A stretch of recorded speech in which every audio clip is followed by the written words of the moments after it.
नवी मुंबई असेल, नांदेड वाघेला असेल, नागपूर असेल, सोलापूर, नाशिक, मुंबई, मीरा भाईंदर, पुणे, वसई, विरार, परभणी, सांगली, मिरज, कुपवाडा आणि मालेगाव यासाठी आणि भिवंडी, निजामपूर हे खुल्या वर्गासाठी एकूण ह्या महानगरपालिका असणार आहे आणि त्यातील 9 ठिकाणी महिला महापौर बसणार आहे आणि तीच प्रक्रिया सुरू झालेली आपल्याला पाहायला मिळते। त्यामुळे नेमकं या ठिकाणी 8 महापालिकांच्या सगळ्या याच्यावरती आता कोण नेमकं बसणार आहे, कोणाची वर्णी लागणार आहे 9 ठिकाणी हे पाहणं सुद्धा महत्त्वाचं राहणार आहे। एकूण खुल्या प्रवर्गासाठी 17 जागा ज्या आहेत त्या पाहायला मिळतात, त्यापैकी 9 ठिकाणी महिलांसाठी आरक्षित असणार आहे आणि त्याची सुरुवात झालेली आपल्याला पाहायला मिळते।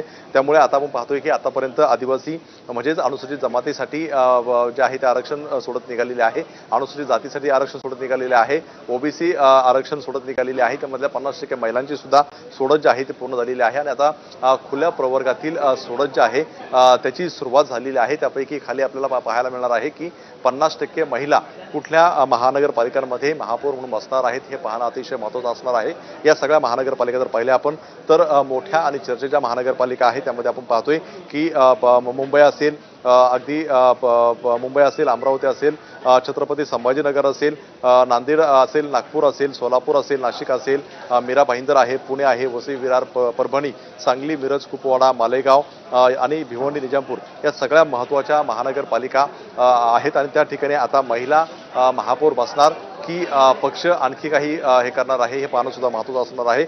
एकूण 17 या महानगरपालिका आहे आणि त्यापैकी 9 जागा ज्या आहेत त्या महिला महापौरांसाठी सोडत निघणार आहे आणि त्यामुळे उर्वरित ज्या काही जागा आहेत त्याच्यावरती आता पक्षाला निर्णय घ्यायचा आहे। त्यामुळे साहजिकच आहे की सगळ्यांचं लक्ष लागलेलं आहे। खरं तर आपण पाहतोय की मुंबई असेल, पुणे असेल, नागपूर असेल या ठिकाणी नेमकं कुठल्या प्रवर्गातून महापौर बसणार याकडे सगळ्यांचं लक्ष लागलेलं होतं आणि आपल्याला चित्र संपूर्णपणे स्पष्ट झालेलं आपल्याला पाहायला मिळते।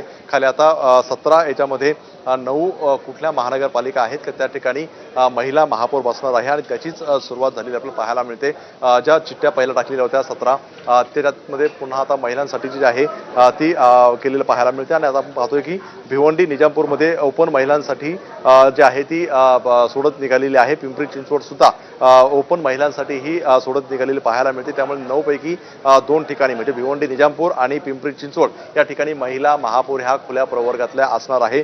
चित्र स्पष्ट झालेलं आहे। उर्वरित 7 ठिकाणचं चित्र जे आहे ते येणं बाकी आहे। त्यामुळे 7 ठिकाणी नेमकं महिला ज्या आहेत त्या कुठल्या ठिकाणी राखीव राहणार आहेत हे सुद्धा पाहणं अतिशय महत्त्वाचं राहणार आहे। खरं तर आपण पाहतो 29 महानगरपालिकांमध्ये महापौर कुठल्या प्रवर्गातून बसणार यासाठीची ही सोडत आहे। माधुरी मिसाळ ज्या नगरविकास विभागाच्या राज्यमंत्री आहेत त्यांच्या उपस्थितीमध्ये संपूर्णपणे ही सोडत निघताना पाहायला मिळते। मात्र गेल्या काही दिवसांपासून मोठ्या प्रमाणावरती कायद्याचा कीस सुद्धा पाडताना पाहायला मिळालेलं होतं, कारण आतापर्यंत 2004 पासून तर 2026 पर्यंत ज्या ठिकाणी आरक्षण त्या प्रभागाचं लागू झालेलं आहे त्यांना पुन्हा आरक्षण पाडणार का यावरती चर्चा होती। मात्र पुन्हा एकदा नवीन बिंदू सेट करून जे आहे ते जे रोटेशन प्रमाणे हे आरक्षण जे आहे ते काढण्यात आलेलं आपल्याला पाहायला मिळते। त्यामुळे आता भिवंडी, निजामपूरमध्ये ओपन मध्ये महिला आरक्षण जे आहे ते लागू झालेलं आहे।